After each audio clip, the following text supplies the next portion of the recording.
السلام علیکم ورحمۃ اللہ وبرکاتہ۔ الحمدللہ رب العالمین واشہد ان لا الہ الا اللہ وحدہ لا شریک لہ واشہد ان محمدا عبدہ ورسولہ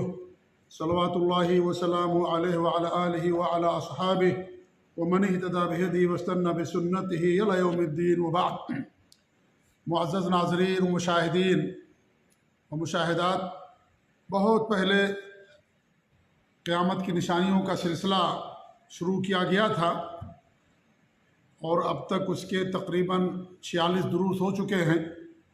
لیکن رمضان کی آمد کی وجہ سے اور دیگر مصروفیات کی بنا پر یہ سلسلہ روکنا پڑا تھا۔ آج موقع ملا ہے تو اسی کے تعلق سے آج ہماری انشاءاللہ گفتگو ہوگی، اور جیسے جیسے موقع ملتا رہے گا انشاءاللہ نشانیوں کو تکمیل تک ہم پہنچانے کی کوشش کریں گے، کیونکہ چھوٹی نشانیاں ہم نے بیان کر دی ہیں، بڑی نشانیوں میں ہم داخل ہو چکے ہیں،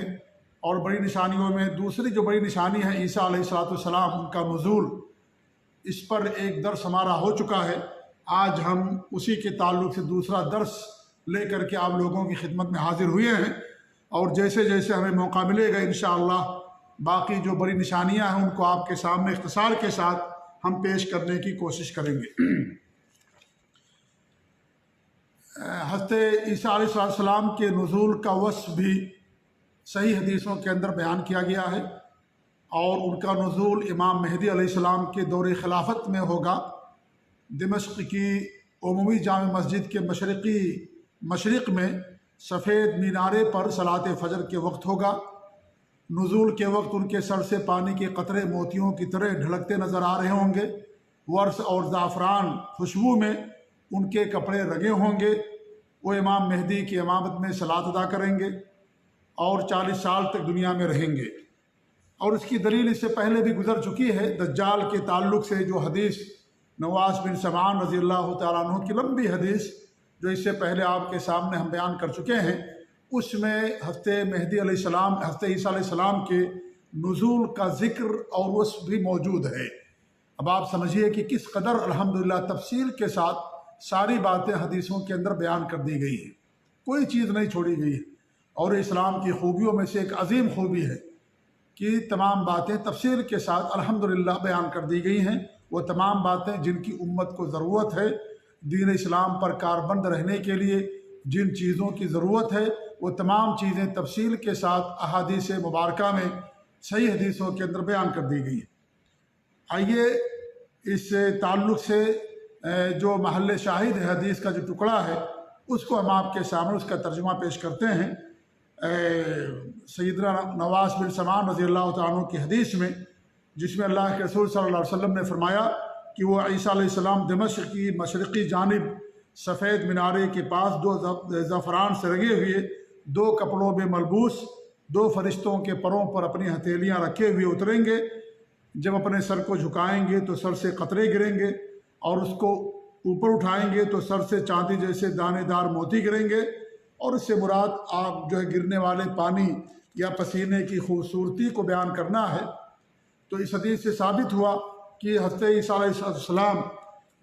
دمشق کی عمومی جامع مسجد کے مشرق میں سفید مینارے پر صلاۃ فجر کے وقت ان کا نزول ہوگا۔ حضرت اوس رضی اللہ عنہ فرماتے ہیں کہ اللہ کے رسول نے فرمایا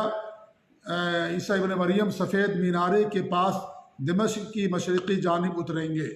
ایسے سیدنا جابر رضی اللہ عنہ سے روایت ہے کہ میں نے اللہ کے رسول صلی اللہ علیہ وسلم سے فرماتے ہوئے سنا کہ میری امت کے گروہ ہمیشہ حق پر لڑتا رہے گا اور روز قیامت تک غالب رہے گا۔ اور پھر آپ نے فرمایا کہ عیسیٰ ابن مریم علیہ السلام اتریں گے تو ان کا امیر کہے گا آئیے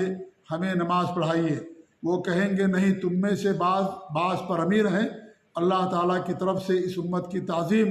اور تکریم ہے۔ تو اس حدیث سے معلوم ہوا کہ حضرت عیسیٰ علیہ السلام دمشق کی جامع مسجد میں اوپر ان کا نزول ہوگا، اور یہ دمشق جو ہے یہ سیریا کے اندر واقع ہے فی الحال۔ پہلے اسے ملک شام کا علاقہ کہا جاتا تھا، اور اب وہ اردن کے اندر سیریا نہیں بلکہ اردن کے اندر یہ جامع مسجد جو ہے ابھی بھی موجود ہے، اور وہاں پر یہ مسجد قائم ہے۔ تو ان حدیثوں سے معلوم ہوا کہ حضرت عیسیٰ علیہ السلام کا نزول ہوگا، اور ان کے نزول کی جو حکمت علماء نے بیان کی ہے ان میں سے ایک بڑی حکمت یہ بیان کی گئی ہے کہ یہود و نصارہ کا جو وہم و گمان ہے کہ انہوں نے عیسیٰ علیہ السلام کو قتل کر دیا ہے یا ان کو سولی دے دی ہے، ان کے اس وہم و گمان کو جھوٹا ثابت کرنے کے لیے اللہ تعالیٰ کی طرف سے ان کا دوبارہ دنیا میں نزول ہوگا۔ دوسری حکمت یہ بیان کی گئی ہے کہ جس طرح عیسیٰ علیہ السلام کا نزول یہود و نصارہ کے عقیدے کو باطل کرنے کے لیے ہوگا، وہی ان کے تعلق سے اسلام کا عقیدہ ہے کہ عیسیٰ علیہ السلام نہ قتل کیے گئے اور نہ انہیں سولی پر لٹکایا گیا، بلکہ اللہ نے ان کو زندہ آسمان پر اٹھا لیا ہے، اس عقیدے کی اس بات اور تصدیق کے لیے بھی ان کا نزول ہوگا۔ یہ بھی ایک حکمت بیان کی گئی۔ بہت ساری اس کی حکمتیں ہو سکتی ہیں۔ اللہ تعالیٰ حکیم و خبیر ہے، اس کے ہر عمل اور فعل کے اندر حکمت ہوتی ہے، چاہے ہمیں ان حکمتوں کا علم ہو یا نہ ہو، لیکن یہ ہمارا عقیدہ اور ایمان ہونا چاہیے کہ اللہ رب العالمین حکیم و خبیر ہے اور اس کے ہر عمل اور فعل کے اندر حکمت ہے۔ کچھ حکمتیں ہمیں سمجھ میں آ جاتی ہیں اور بہت ساری حکمتیں ہمیں سمجھ میں نہیں آتی، لیکن ہمارا اس پر ایمان ہونا چاہیے کہ اللہ کے ہر عمل کے اندر، ہر فعل کے اندر خیر ہے، بھلائی ہے اور حکمت ہے۔ تیسری وجہ یہ بیان کی گئی ہے کہ ان کا جو نزول ہوگا ان کے موت کے قریب ہونے کی وجہ سے ہوگا، تاکہ انہیں بھی زمین میں دفن کیا جا سکے، کیونکہ مٹی سے پیدا ہونے والی مخلوق کو دنیا میں وفات پانا ہے اور دنیا ہی میں، زمین ہی میں ان کو دفن کرنا ہے، جیسا کہ اللہ رب العالمین کے ارشاد ہے منہا خلقناکم،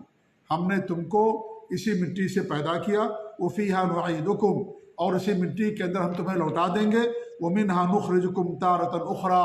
اور پھر دوبارہ تمہیں ہم اسی مٹی سے اٹھائیں گے۔ دوبارہ یعنی قیامت کا جب وقوع ہوگا اور اسرافیل علیہ السلام دوبارہ سور پھونکیں گے تو سارے انسان اپنی قبروں سے اٹھ کھڑے ہوں گے۔ تو عیسیٰ علیہ السلام بھی بشر ہیں، انسانوں میں سے، لہذا ان کی طبعی موت ہوگی اور موت کے بعد انہیں زمین کے اندر دفن کیا جائے گا۔ تو یہ بھی ایک حکمت بیان کی جاتی ہے۔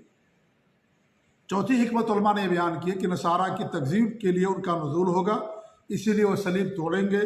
خنزیر کو یعنی سور کو قتل کریں گے اور جزیہ بھی ختم کر دیں گے۔ ایسے ہی پانچویں حکمت علماء نے یہ بیان کی ہے، عیسیٰ علیہ السلام نبی اکرم صلی اللہ علیہ وسلم کے سب سے زیادہ قریب ہیں، جیسا کہ اللہ کے رسول کا فرمان ہے میں دنیا اور آخرت دونوں میں عیسیٰ علیہ السلام کے سب سے زیادہ قریب ہوں، صحیح بخاری۔ اسی خصوصیت کی بنا پر ان کا نزول ہوگا، اسی لیے ہمارے نبی اور حضرت عیسیٰ علیہ السلام کے درمیان کوئی دوسرا نبی نہیں ہے، اور ہمارے نبی صلی اللہ علیہ وسلم اور حضرت عیسیٰ علیہ السلام کے درمیان تقریباً 6 صدیوں کا فاصلہ ہے، 6 صدیوں کا فاصلہ ہے، اور ہمارے نبی اور ان کے درمیان، حضرت عیسیٰ علیہ السلام کے درمیان کوئی دوسرا نبی نہیں ہے۔ تو آپ فرماتے ہیں کہ میں سب سے زیادہ ان کے قریب ہوں، صحیح بخاری کی حدیث میں نے آپ کے سامنے پیش کی ہے۔ اور بہت ساری حکمتیں ہو سکتی ہیں کہ جن کی بنا پر حضرت عیسیٰ علیہ السلام کا نزول ہوگا، چاہے ہمیں حکمت سمجھ میں آئے نہ آئے۔ قرآن میں اللہ نے اس کی طرف اشارہ کیا ہے، نبی صلی اللہ علیہ وسلم کی بہت ساری حدیثیں ہیں جو آپ کے سامنے پیش کی گئیں، لہٰذا ہمارا ایمان ہے، عقیدہ ہے، کامل ایمان کہ حضرت عیسیٰ علیہ السلام کا نزول ہوگا دنیا کے اندر، اور قیامت سے پہلے وہ نازل ہوں گے اور دجال کو قتل کریں گے۔ مہدی علیہ السلام کے زمانے میں ان کا نزول ہوگا، 40 سال تک دنیا کے اندر رہیں گے، عدل و انصاف قائم کریں گے، اور اس طریقے سے حضرت امام مہدی کی امامت میں وہ نماز ادا کریں گے۔ ابو ہریرہ رضی اللہ عنہ سے روایت ہے، اللہ کے رسول صلی اللہ علیہ وسلم کے ارشاد ہے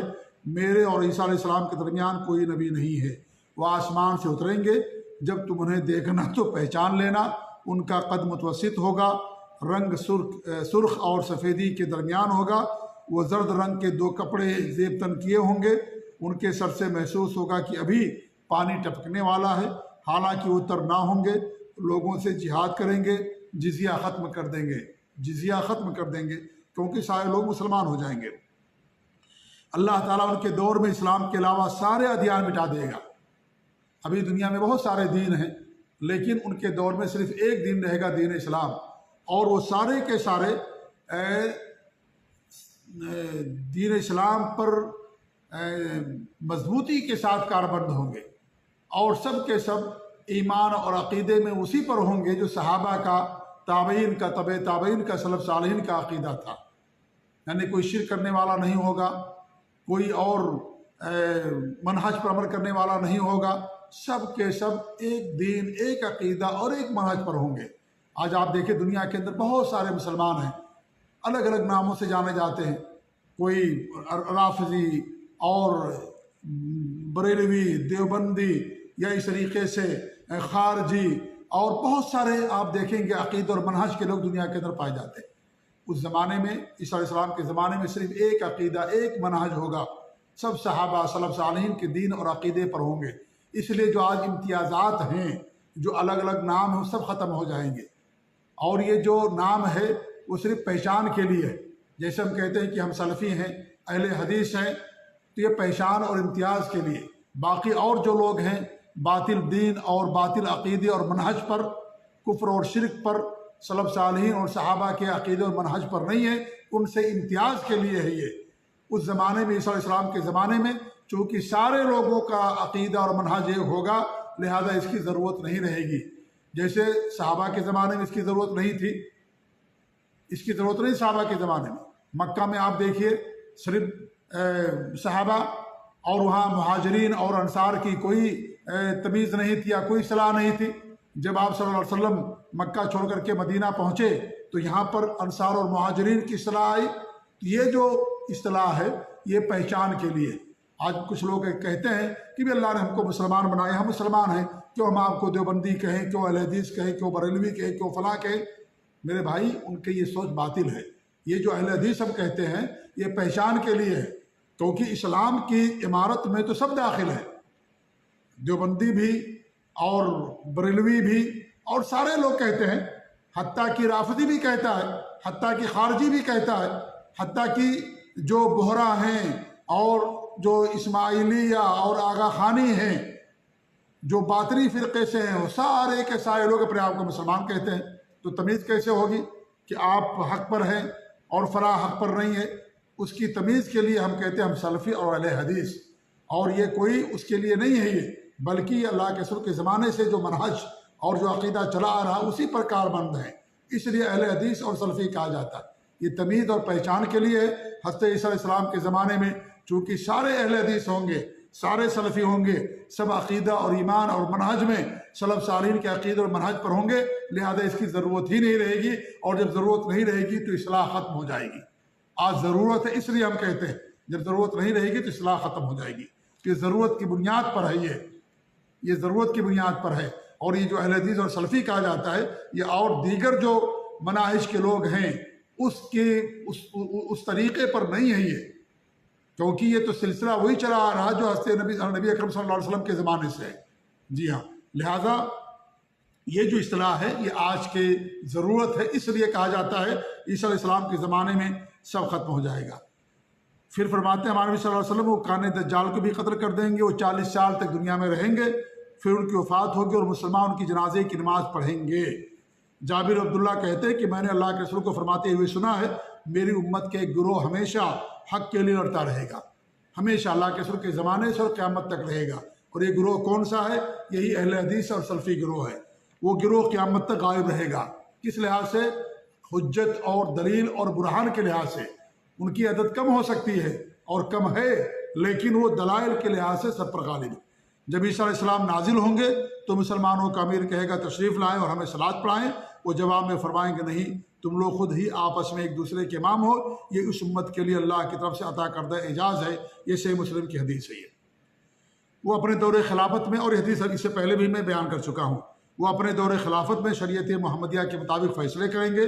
وہ کسی تقلیدی مذہب کے پابند نہیں ہوں گے، جیسا کہ بعض لوگوں نے انہیں اپنے تقلیدی مذہب سے جوڑنے کی مذموم سعی کی ہے۔ کچھ لوگوں نے کہا ہے کہ ہمارے مسلک کے مطابق فیصلے کریں گے، غلط ہے یہ کتاب اللہ اور سنت رسول کے مطابق فیصلے کریں گے، صحیح حدیث کے مطابق فیصلے کریں گے، قرآن کے مطابق فیصلے کریں گے، وہ کسی تقلیدی مذہب کے پابند نہیں ہوں گے، کیونکہ تقلیدی مذاہب کا وجود بعد میں ہوا ہے، کتاب اللہ اور سنت رسول پہلے سے ہے، نبی کے زمانے سے ہے، اور اس کتاب اللہ اور سنت رسول پر سلف صالحین کے فہم اور عقیدے کے مطابق جو چلنے والی جماعت ہے وہ اللہ کے رسول کے زمانے صحابہ سے ہے، اور اس پر چلنے والی جماعت جو آج دنیا کے اندر قائم ہے وہ سلفی اور اہل حدیث ہے۔ اس لیے میں کھل کر کے بات کرتا ہوں، ہمارے یہاں لاگ لپیٹ نہیں ہے، میں سیدھے کان پکڑتا ہوں، پیچھے سے کان پکڑنے کی نہ مجھے عادت ہے اور نہ میں لوگوں کو اس کی تعلیم دیتا۔ حق ہے، حق واضح ہے، حق کے بعد پھر گمراہی کے علاوہ کوئی راستہ نہیں بچتا ہے۔ اس لیے کوئی لاگ لپیٹ نہیں ہمارے درس میں، یہ ہمارے دعوت کے اندر کھل کر کے وضاحت کے ساتھ صراحت کے ساتھ سلفیت اور اہل حدیثیت کی طرف ہم لوگوں کو دعوت دیتے ہیں جی۔ وہ کسی تقلیدی مذہب کے پابند نہیں ہوں گے اور نہ ہی عیسیٰ علیہ السلام کی شریعت کے مطابق فیصلہ کریں گے اور نہ ہی کوئی نئی شریعت دنیا کے اندر لے کر کے آئیں گے۔ نبی کی شریعت کے مطابق فیصلے کریں گے، وہ اپنی شریعت کے مطابق بھی فیصلے نہیں کریں گے، کیونکہ ان کی شریعت جو تھی وہ صرف بنو اسرائیل کے لیے تھی، بنو اسرائیل کے لیے تھی،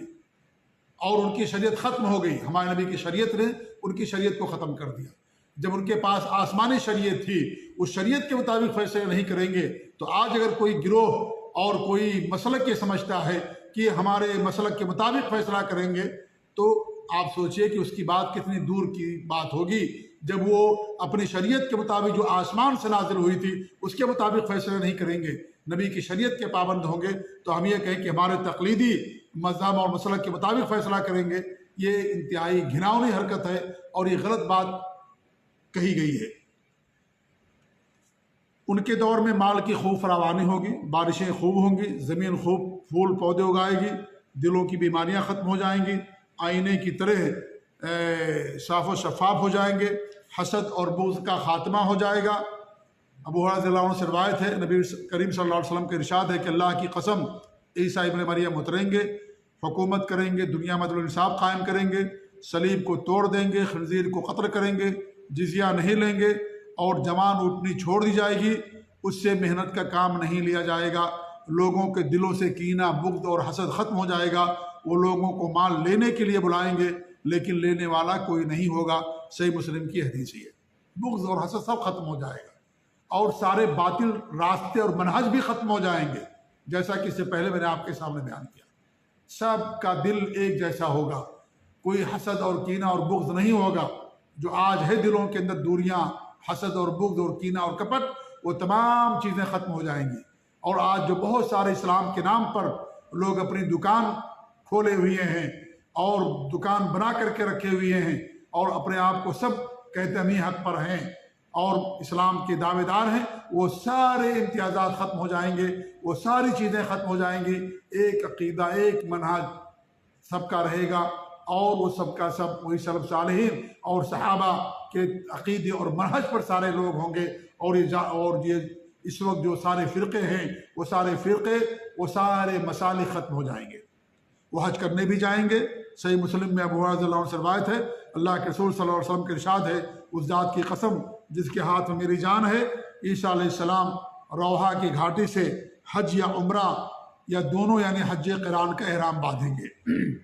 تو حج کرنے کے لیے بھی جائیں گے عیسیٰ علیہ السلام، جیسا کہ حدیث سے اس کا ثبوت ملتا ہے اور صحیح مسلم کی روایت ہے۔ آج اپنی بات یہیں پر ختم کرتے ہیں، انشاءاللہ اگلا درس حضرت عیسیٰ علیہ السلام کے بارے میں جو اسلام کا عقیدہ ہے،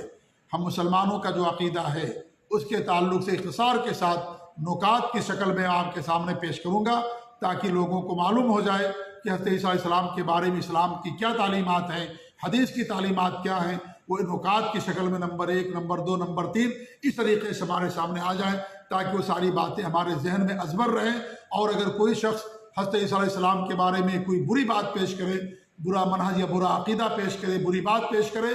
تو اس کے جواب دینے کے لیے ہمارے سامنے وہ خلاصے کی شکل میں ہمارے سامنے وہ بات رہے۔ اس لیے انشاءاللہ آئندہ جو ہم درس دیں گے اس میں اختصار کے ساتھ اسلام کی جو تعلیمات ہیں نکات کی شکل میں ہم آپ کے سامنے پیش کرنے کی کوشش کریں گے۔ اللہ تعالیٰ سے دعا کہ اللہ رب العالمین ہمیں عقیدے سلف پر قائم رکھے،